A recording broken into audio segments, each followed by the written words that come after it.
Hello everyone, एक बार फिर से आप सभी का स्वागत है make it easy online platform पे। और आज के सेशन में हम लोग डिस्कस करने वाले हैं कि जो अभी रिसेंटली महाराष्ट्र गवर्नमेंट की तरफ से मोटर व्हीकल इंस्पेक्टर की पोस्ट निकाली गई है, उसमें जो नॉन टेक्निकल वाला पेपर है, जो कि आपका पूरी तरीके से मतलब जो फर्स्ट पेपर है जिसमें कि पूरी तरीके से नॉन टेक्निकल क्वेश्चन ही पूछे जाने हैं, इसका ऑफिशियल सिलेबस क्या है। ठीक है, तो इसके ऑफिशियल सिलेबस को डिस्कस करेंगे, साथ में जो previous year question paper available है उनके एनालिसिस के बाद में जो इंपॉर्टेंट टॉपिक है वो भी आपको बताए जाएंगे।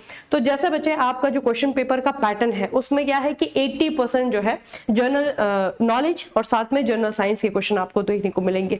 बाकी जो आपका 20% है उसमें आपका मैथ्स और रीजनिंग के क्वेश्चन देखने को मिलेंगे।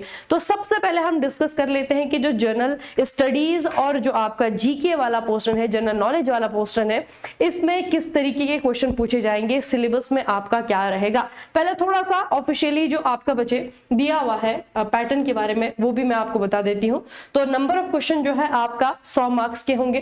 ठीक है, और इसमें जो आपका क्वेश्चन पेपर का मीडियम है ना, वो सिर्फ 2 भाषाएं हैं, एक तो आपका मराठी लैंग्वेज होगा और दूसरा जो है आपका इंग्लिश लैंग्वेज होगा। तो क्वेश्चन पेपर जो है 2 ही भाषाओं में आपको देखने को मिलेगा। 100 क्वेश्चन आपको 1 घंटे के भीतर करने होंगे। ठीक है, और इसमें बच्चे आपका नेगेटिव मार्किंग भी है, 1/4 की नेगेटिव मार्किंग देखने को मिलेगी, ये भी आपको याद रखना है। ठीक है, अब थोड़ा सा जो ऑफिशियल सिलेबस आपका है उसके बेस पर मैं आपको बताती हूँ कि एग्जैक्टली सिलेबस है क्या। ठीक है, तो जीके की अगर हम बात करते हैं, जनरल एबिलिटी टेस्ट की अगर हम बात करते हैं, सबसे पहले आपका जो हिस्ट्री है, हिस्ट्री में इनके द्वारा जो दिया गया है अगर मैं आपको बताऊं, देखो बच्चे हिस्ट्री में जो आपका दिया हुआ है मॉडर्न इंडिया दिया हुआ है with special emphasis on the history of the Maharashtra. ठीक है, तो मतलब कि महाराष्ट्र की हिस्ट्री भी यहाँ पे पूछी जानी है ना, ये according to the official syllabus है। जियोग्राफी की अगर हम बात करें तो with special study of the geography of the Maharashtra. ठीक है, ये आपका दिया हुआ है। बाकी जो है आपका इंडियन तो होगा, फिजिकल जियोग्राफी भी आपका होगा। फिर इकोनॉमिक्स की अगर हम बात करें, इंडियन इकोनॉमी बचे, नेशनल इनकम है, एग्रीकल्चर है, इंडस्ट्री है, फॉरेन ट्रेड, इस तरीके के टॉपिक जो है आपके ऑफिशियल सिलेबस में दिए हुए हैं। उसके बाद जो है आपका इकोनॉमिक्स में है गवर्नमेंट इकोनॉमिक्स है, मतलब कि बजट के बारे में, अकाउंटिंग के बारे में, ऑडिटिंग के बारे में यहां से क्वेश्चन आने हैं। फिर जो है आपका करंट अफेयर है, ग्लोबल है, नेशनल इंडियन करंट अफेयर है, रीजनल यानी कि जो महाराष्ट्र स्पेसिफिकली है ना, महाराष्ट्र में जो भी आपका इवेंट से करंट इवेंट है उसको जो है आपको पूछा जाएगा। फिर पॉलिटिकल साइंस है जिसमें आपका पॉलिटिकल साइंस है, Indian polity and governance structure. और फिर जो है आपका जनरल साइंस है, जनरल साइंस में आपका क्या है, फिजिक्स, केमिस्ट्री, जियोलॉजी, बॉटनी और साथ में आपका हाइजीन है ना। तो मतलब ये जो आपके 6 पोर्शन है ये मिलाकर के जो है 80% का पार्ट बनाएंगे आपके नॉन टेक्निकल वाले क्वेश्चन पेपर में। ठीक है, अब ये तो मैंने आपको बताया कि ऑफिशियल सिलेबस इस तरीके का है, लेकिन जो पिछले सालों के जो क्वेश्चन पेपर है उनको जब हमने एनालाइज किया तो किस किस तरीके से जो है आपका सिलेबस निकला, कौन कौन से टॉपिक जो है हमें देखने को मिल रहे हैं, तो वो भी मैं एक बार बच्चे आपको बता देती हूँ। देखो सबसे पहले हम जीके की ही बात करेंगे। तो यहाँ पे है आपका सबसे पहले हिस्ट्री। हिस्ट्री की अगर हम बात करें, लगभग जो है आपका 12.5% के साथ में 10 क्वेश्चन इसके पूछे जाएंगे। और इसमें अगर बच्चे हम देखते हैं तो ये देखो इंडियन नेशनल मूवमेंट है, ठीक है, ब्रिटिश एरा एक्ट है, पॉलिसीज है, 1857 का रिवोल्ट है, सोशल रिफॉर्मर है। लेकिन स्पेशली इन महाराष्ट्र, मतलब महाराष्ट्र में जैसे कि आपका जैसे कांग्रेस का कोई अधिवेशन हुआ, अगर वो बॉम्बे में हुआ है तो उसके बारे में क्वेश्चन पूछ लिया जाएगा, है ना। तो इंडियन हिस्ट्री ही है, लेकिन स्पेशली जो है आपका एम्फेसाइज किया जाएगा महाराष्ट्र पे। उसके बाद में जो है आपका जियोग्राफी की अगर हम बात करें, यहां से भी आपके 10 क्वेश्चन आएंगे। फिजिकल जियोग्राफी आपको river basin, tributary, mountain range, है ना, इस तरीके से। और जैसे आपको ऑफिशियल सिलेबस में लिखा हुआ है कि महाराष्ट्र के आंकड़ों पे ज्यादा जो है फोकस किया जाएगा। अब कोई चीज ऐसी है जो कि हम इंडियन उसमें पढ़ते हैं जियोग्राफी में, जैसे कि बच्चे आपका पूछा जाता है कि ब्लैक सॉइल कहाँ पे पाई जाती है, तो वो जो है आपका महाराष्ट्र, गुजरात, इन वाले क्षेत्रों में पाई जाती है। तो बेसिकली इस तरीके से जो इंडियन जियोग्राफी है उसको महाराष्ट्र की जियोग्राफी पे एम्फेसाइज करते हुए टॉपिक से क्वेश्चन आपके पूछे जाएंगे। इकोनॉमिक्स की अगर हम बात करें, आरबीआई मॉनेटरी पॉलिसी, ठीक है, मतलब इकोनॉमिक्स में तो ऐसा नहीं कि सिर्फ महाराष्ट्र का पूछा जाएगा, है ना, ज्यादातर जो है आपका इंडियन इकोनॉमी से क्वेश्चन होंगे और इकोनॉमिक्स के थोड़ा सा ज्यादा क्वेश्चन होंगे, 15 क्वेश्चन। ठीक है, इसका जो परसेंटेज है वो आपका 18% का है। इसमें आपका यूनियन बजट से है, नेशनल इनकम से है, आरबीआई की जो मॉनेटरी पॉलिसी है उसके जो टूल्स होते हैं, repo rate, reverse repo rate, CRR, इस तरीके के जो टूल्स है वहां से आपके क्वेश्चन बनते हैं। पुअर्टी है, एम्प्लॉयमेंट है, स्कीम है, बैंकिंग सेक्टर है, इस तरीके के टॉपिक से जो है आपके क्वेश्चन बने हुए हैं प्रीवियस ईयर क्वेश्चन पेपर में। उसके बाद बच्चे आपका अगला आता है current affair. Current affair again जो है आपका ज्यादा वेटेज लेकर के आता है। 15 क्वेश्चन जो है आपके करंट अफेयर से है, 15 क्वेश्चन, ठीक। और यहाँ पे जो आपके क्वेश्चन है वो किस तरीके से है, इंटरनेशनल समिट्स, ठीक है, मेजर अवार्ड जैसे कि पद्म अवार्ड किसको मिला, अर्जुन अवार्ड किसको मिला, द्रोणाचार्य पुरस्कार किसको मिला अभी इस वाले साल में, नेशनल अवार्ड आपके फिल्म इंडस्ट्री में जो दिए जाते हैं, साहित्य अकादमी पुरस्कार हो गया, स्पेस मिशन अपॉइंटमेंट, यहाँ से भी जो है आपका क्वेश्चन बनेगा। तो करंट अफेयर्स है। उसके बाद में आपका पॉलिटी है। पॉलिटी में बच्चे हम देखेंगे तो इसमें भी जो है आपका जैसे इंडियन इकोनॉमिक्स है वैसे ही जो है आपका इंडियन पॉलिटी भी है कि बहुत ज्यादा महाराष्ट्र बेस्ड क्वेश्चन नहीं देखने को मिलेंगे, जैसे कि कॉन्स्टिट्यूशन आर्टिकल्स है, पंचायती राज व्यवस्था है, अर्बन लोकल बॉडीज है, सेंटर स्टेट रिलेशन है, फंडामेंटल ड्यूटीज, एग्जीक्यूटिव पावर, इस तरीके के टॉपिक जो है इससे पहले इसके एग्जाम में पूछे गए हैं। तो पॉलिटी से भी आप लोगों को याद रखना है कि यहाँ पर भी बहुत ज्यादा महाराष्ट्र बेस्ड क्वेश्चन नहीं पूछे जाएंगे। उसके बाद में आता है आपका जनरल साइंस। जनरल साइंस जो है आपका फिजिक्स में एनर्जी, वेव्स, केमिस्ट्री में आइसोटॉप वाले, ओर्स, पीरियोडिक टेबल, यहाँ से क्वेश्चन आपके बने हुए हैं। बायोलॉजी की अगर हम बात करें, human anatomy, vitamin and taxonomy, यहाँ से जो है आपके क्वेश्चन बने हैं। साइंस का भी अगर आप देखोगे इसका वेटेज भी ज्यादा है, लगभग 15 नंबर का। पॉलिटी का अगर आप देखोगे इसका वेटेज भी आपका ज्यादा है, लगभग 15 नंबर का। तो इस तरीके से बच्चे पूरा जो आपका 80 नंबर का पोर्शन है, जहां पर जो जीके के कोर सब्जेक्ट है, हिस्ट्री है, आपका जियोग्राफी है, पॉलिटी है, इकोनॉमिक्स है, ये चारों के चारों कोर सब्जेक्ट आपके पूछे जाएंगे। साथ में जो है आपका जनरल साइंस पूछा जाएगा और उसके बाद जो है आपका जो हर एग्जाम में तो करंट अफेयर आपका पूछा जाएगा। ठीक है, इनमें से कौन सी चीज के लिए हमें महाराष्ट्र का जीके पढ़ना पड़ेगा? हिस्ट्री के लिए, है ना। हिस्ट्री में कुछ ऐसे इवेंट जो कि महाराष्ट्र बेस है वो आपको पढ़ने पड़ेंगे। दूसरा आपका है जियोग्राफी। जियोग्राफी में भी आपका महाराष्ट्र का जियोग्राफी आपको पता होना चाहिए। और जब आप करंट अफेयर पढ़ोगे तो करंट अफेयर में भी कुछ घटनाएं ऐसी होंगी जो कि महाराष्ट्र स्पेसिफिक होंगी, है ना। रिसेंटली महाराष्ट्र में क्या हुआ है, क्या वहां का जो है पॉलिटिकल सिनारियो क्या चल रहा है, कोई चीज वहां पे नई स्कीम्स आई है गवर्नमेंट के, ना, इस तरीके की चीजें जो है महाराष्ट्र के बारे में आप लोगों को पता होनी चाहिए, क्योंकि वहीं से जो है आपके क्वेश्चन भी बनते हैं। ठीक है, तो वो बच्चे जो कि MVI का फॉर्म भरेंगे और किसी और एग्जाम की प्रिपरेशन भी कर रहे थे, क्योंकि जब आप जीके पढ़ते हो, इंडियन नेशनल जीके पढ़ते हो, तो वहां पे तो हम किसी स्टेट स्पेसिफिक का जीके नहीं पढ़ते हैं, है ना, नहीं पढ़ते हैं। हम जो है इंडियन हिस्ट्री पढ़ते हैं, इंडियन पॉलिटी पढ़ते हैं, इंडियन इकोनॉमिक्स पढ़ते हैं। वो बच्चे अगर MVI की प्रिपरेशन करने जाते हैं तो महाराष्ट्र का कितना उनको पढ़ना पड़ेगा। तो देखो, अगर आप महाराष्ट्र की हो तो बहुत सारी चीजें तो आप लोगों की नॉलेज में भी होंगी ऑलरेडी, है ना। कुछ चीजें ऐसी हैं जो कि आपको नए सिरे से पढ़नी पड़ेंगी। तो ये मैं आपको बता देती हूँ कि इसमें ऐसा नहीं है कि महाराष्ट्र का जीके नहीं आएगा, महाराष्ट्र का जीके भी आपको देखने को मिलेगा। ऑफिशियल सिलेबस में भी जो है आपका वो दिया हुआ है।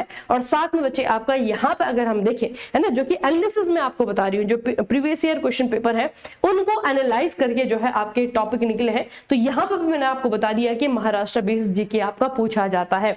तो ये आपका एक ऐसा टॉपिक रहेगा जो कि आपको अलग से तैयार करना है। अगर आप इंडियन नेशनल जीके किसी और एग्जाम के लिए पढ़ रहे हो, मान लो कि आप RRB की तैयारी कर रहे हो या फिर SSC की तैयारी कर रहे हो, और साथ में जो है आपका MVI भी आ गया है ना, तो अब जो है अगर आपने फॉर्म भर लिया है, अगर आप इसकी प्रिपरेशन करने की सोच रहे हो, तो महाराष्ट्र का जीके आपको साथ में पढ़ते हुए चलना पड़ेगा। ठीक है, ये बच्चे आप लोगों को थोड़ा सा याद रखना है। अब ये जो 80% वाला जो आपका पोर्शन है, यानी कि हमारा ये वाला पोर्शन जो कि आपका ये जीके वाला, साइंस वाला जो पोर्शन है, ये मैंने आपको बता दिया है। उसके बाद जो 20% वाला जो आपका पोर्शन है जीके, जिसमें आपका रीजनिंग आएगा, मैथ्स आएगा, वो आपको अतुल सर बताएंगे। तो सर बताएंगे आपको कि क्या क्या जो है आप लोगों को पढ़ना पड़ेगा 20 नंबर के लिए, रीजनिंग और मैथ्स के लिए। ठीक है, लीजिए सर।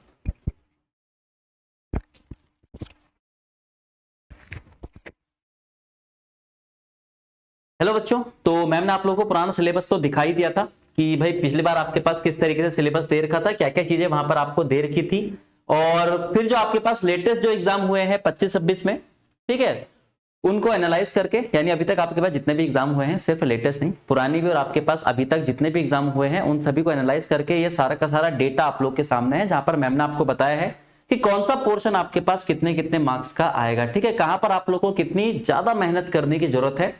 तो सेम वैसे मैं आप लोग को मैथ्स और रीजनिंग का भी बताता हूं। शॉर्ट रखेंगे, क्रिस्प रखेंगे सेशन, ठीक है, मतलब बहुत ज्यादा लेंथी नहीं रखेंगे।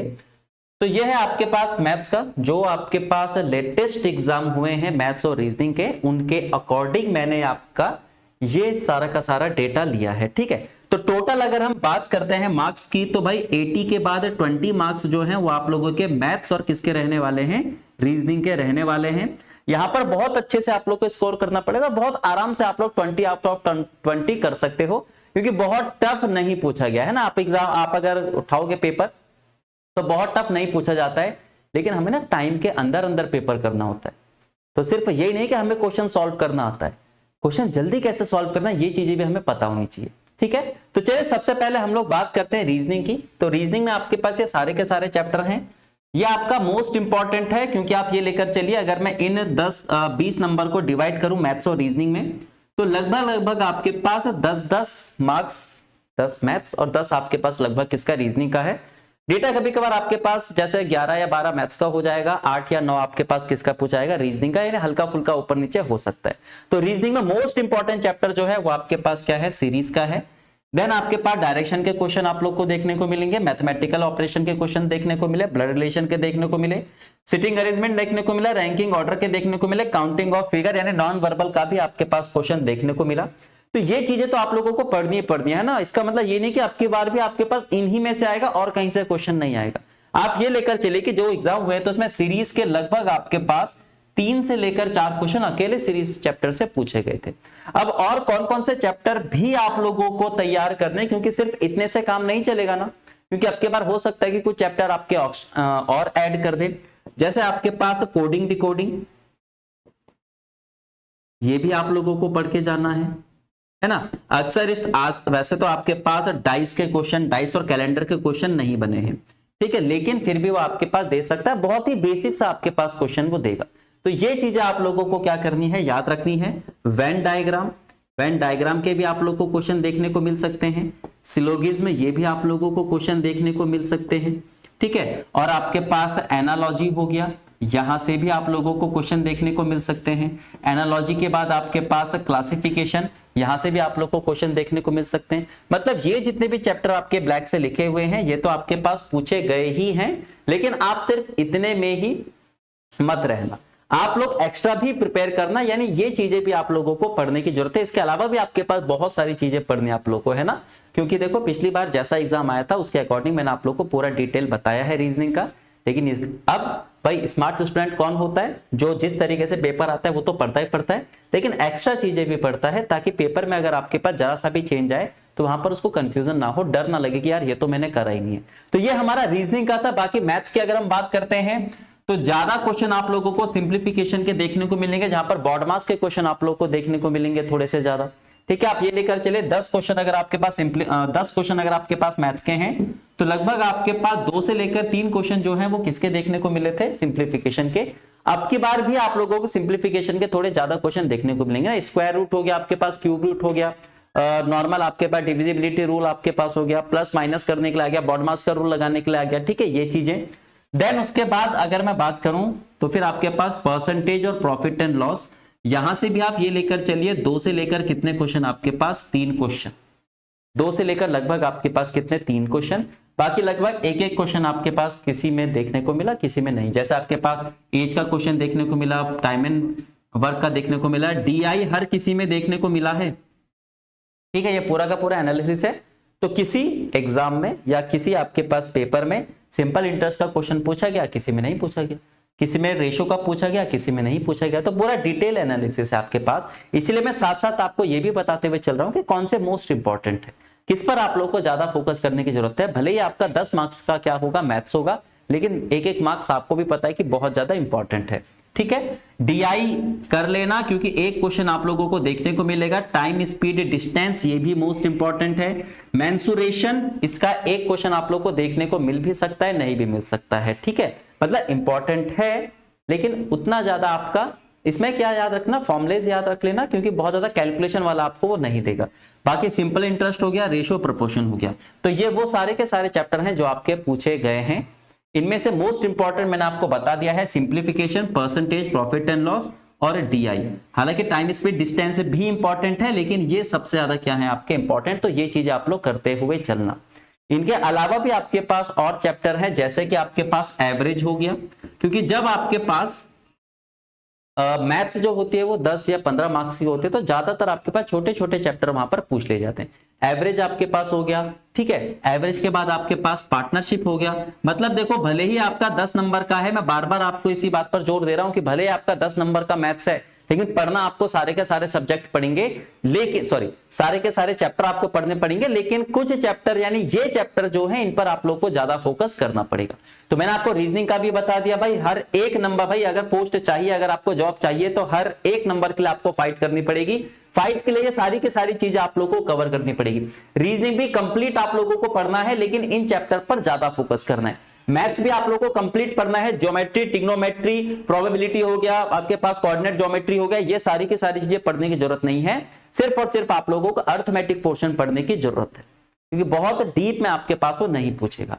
लेकिन इन चैप्टर के अलावा और भी चैप्टर है जो आप लोगों को पढ़ना। नंबर सिस्टम आपके पास हो गया, डेसिमल आपके पास नंबर हो गया, वो आप लोगों को पढ़ना है, ठीक है। मिक्सचर एलिगेशन हो गया, वो आप लोगों को पढ़ना है। बोट एंड स्ट्रीम हो गया, वो आप लोगों को पढ़ना है, ठीक है। प्रॉब्लम ऑन ट्रेन्स, ये आप लोगों को पढ़ने दो। अदर भी आपके पास क्या है, चैप्टर्स हैं। तो अगर आप अच्छी तरीके से प्रिपेयर करना चाहते हो, एक भी क्वेश्चन छोड़ना नहीं चाहते हो, तो सारा का सारा कंप्लीट आपको अर्थमेटिक पढ़ना है, लेकिन इन चैप्टर पर ज्यादा फोकस करना है। सेम वैसे ही भाई 10 नंबर रीजनिंग है, इसमें भी पूरे नंबर लाने हैं, तो पूरी रीजनिंग आपको पढ़नी है, लेकिन इन चैप्टर्स पर आप लोगों को ज्यादा फोकस करना है, ठीक है। बाकी देखो, अगर आपको लगता है कि भाई यार नहीं हो पाएगा हमसे, ठीक है, मतलब मैं सेल्फ पढ़ रहा हूं, लेकिन मेरे को सारा का सारा डेटा एक जगह नहीं मिल पा रहा है, रिसोर्सेज मेरे पास थोड़े से कम है, मेरे को सिस्टमैटिक तरीके से चाहिए सारा का सारा। तो आपको अगर लगता है कि यार मैथ्स, रीजनिंग और जीएस, क्योंकि भाई सबसे पहला पेपर आपके पास यही है ना, बिना इसके तो कुछ हो ही नहीं सकता, टोटल 100 मार्क्स का है, अब आपको अच्छा स्कोर इसमें करना पड़ेगा। तो आपको अगर लगता है कि हाँ भाई कि हमें जरूरत है कोर्स की, तो आप लोग ना कमेंट बॉक्स में कमेंट कर सकते हो कि इनके लिए, या फिर नॉन-टेक का जो आपके पास पहला पेपर है, इसके लिए आप कोर्स लॉन्च कीजिए। तो आप लोगों के लिए कोर्स भी लॉन्च कर दिया जाएगा, जहां पर कंप्लीट आप लोगों को मैथ्स दी जाएगी। ये नहीं कि सिर्फ ये चैप्टर, सारे के सारे चैप्टर आपको दिए जाएंगे उसमें, ठीक है। जीएस भी आप लोगों को कंप्लीट जाएगी, हिस्ट्री होगी, पॉलिटी होगी, ज्योग्राफी होगी, आपके पास करंट अफेयर्स तो आपके पास डेली वाला न्यू है ही, वो आपके पास मिलेगा ही मिलेगा। रीजनिंग भी आप लोगों को कंप्लीट मिलेगी, हर एक चैप्टर, चाहे वर्बल का हो चाहे नॉन वर्बल का हो, ठीक है। अगर आप लोग को चाहिए तो आप कमेंट बॉक्स में कमेंट कर दीजिएगा, आप लोगों के लिए कोर्स हम लोग लॉन्च कर देंगे, जहां पर हर एक चीज, हर एक सब्जेक्ट आप लोगों को सिस्टमैटिक तरीके से दिया जाएगा, ताकि वहां पर आप लोग हर एक चीज को बिल्कुल बेसिक से लेकर एडवांस तक पढ़ सकें। तो फिलहाल आज के सेशन में इतना ही था, जहां पर हम लोगों ने डिस्कस करा है सिलेबस का थोड़ा सा, और लेटेस्ट जो आपके पास एग्जाम हुए हैं उनमें कौन कौन से चैप्टर से क्वेश्चन बने हैं, कौन से मोस्ट इंपॉर्टेंट चैप्टर हैं, लगभग किस से कितने कितने क्वेश्चन बने हैं, हर एक चीज के बारे में डिस्कस कर लिया। तो आई होप कि आप लोगों को थोड़ी हेल्प मिली होगी, है ना। थोड़ा सा पेपर के बारे में जानने में, 100 नंबर का जो आपके पास नॉन-टेक का पेपर है उसके बारे में जानने में आप लोगों को थोड़ी सी हेल्प हुई होगी। अब कहीं ना कहीं जो आप प्रिपेयर कर रहे हो उसको थोड़ा सा अलग आप लोगों को क्या दोगे, नई राह उसको दोगे, अलग स्ट्रेटेजी आप लोग लेकर आओगे, अलग तरीके से चीजों को देखोगे, है ना। तो फायदा तो मिलता ही है एनालिसिस का, हम आप लोग ले कल करके ला रहे हैं, तो कोई दिक्कत ही नहीं है इस चीज में। बाकी ऐसे ही और हेल्पफुल सेशन भी आप लोग लाते रहेंगे, बस चैनल से आप लोग जुड़े रहिएगा। अभी तक अगर सब्सक्राइब नहीं करा है तो सब्सक्राइब कर दीजिएगा, ठीक है, ताकि इस तरीके के बेनिफिशियल जो आपके रहेंगे सेशन वो आप लोग को टाइम टू टाइम मिलते रहे। तो फिलहाल सेशन को यहीं पर एंड करते हैं, अगले सेशन में अगले टॉपिक के साथ मिलते हैं। Okay, thank you.